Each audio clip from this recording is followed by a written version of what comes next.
So you've just bought a 2010 American Heritage and you're pulling up to your campsite wondering, what would be some good ideas as I back this beautiful thing back into this spot, hopefully at a resort that looks much nicer than the location chosen for display purposes.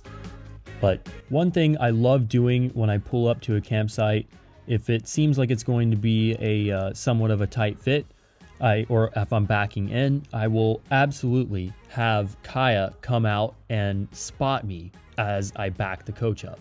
Now, I always like to have gloves on when I handle any of the hoses or the 50 amp power cord reel, just so it's easier. I don't get grit all over my hands and spread it into the rest of the other areas of the coach. But the first thing I hook up is my power supply. So plug it in, then switch the power on. And then the next thing we're gonna do is hook up the water supply. So with the electric water supply reel, all you do is pull it out, put it down through the bottom hole of this wet bay so you can close your compartment when you're done, and plug it into your city supply.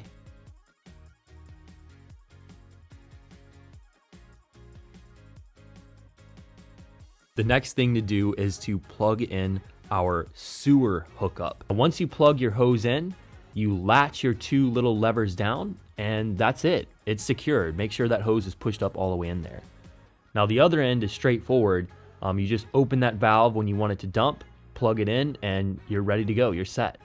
All right, so now that we've got our connections, our three main connections, water, sewer, and power, connected up, it's time to put the slides out. I like to have the engine running and shore or gen power on when I operate the slides.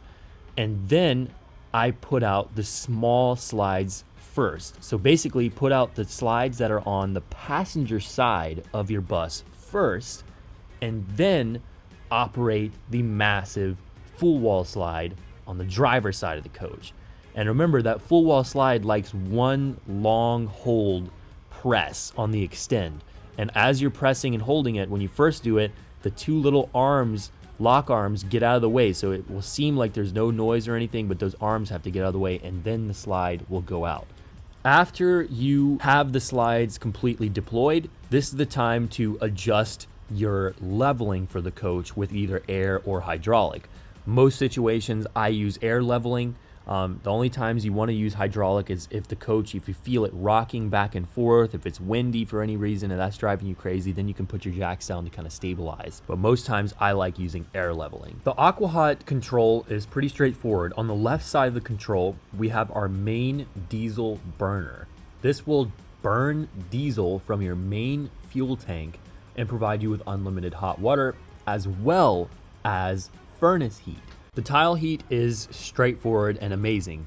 The on-off switch for each zone, there's two zones, is on the right side of the controller, and you basically just set the temperature at where you want it to be held. Now you have a couple areas where you can watch and monitor your load. The top left of this control center, we've got an area which will show you what kind of power source you've got coming in, and then if you click down through the little menus, you can see what each individual thing, like your air conditioner compressors and things like that, are drawing. On the bottom left of this central command, we have another area where we can monitor how much power amperage we're drawing through each leg via our Surge Guard built-in protector. All right, it's time to pack up and leave camp. And one of the first things you want to do is to start the coach, put the air leveling into travel mode. Once the coach goes into travel mode and builds up, the first thing you want to bring in is your full wall slide. Now, normally I go outside and check to make sure that there are no outside compartments opened. They are clear of these compartments, but just in case, I always check what's underneath my slide and look outside first too. Obviously eyeball it, make sure the whole area is clear, and always pull in your full wall slide first. That's typically the rule of thumb. So this way, any massive chassis tweaking from that big slide being deployed will be mitigated by drawing it in before you bring in your two smaller slides on the passenger side. So now we're gonna go outside to disconnect all of our connections. The first thing I always do is make sure there's no massive power draws, such as like Air conditioners are a big thing, especially because you don't want it to kick back on your generator instantaneously when you start that up later. Okay, so now we're going to disconnect the sewer. And of course, you want to dump your black first, then your gray, and perform a tank flush.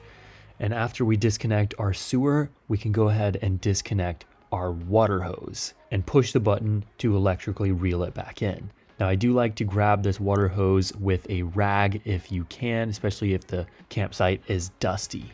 Now, unhooking power is the very last thing, and obviously turn off the breaker first, then grab that handle and unhook it.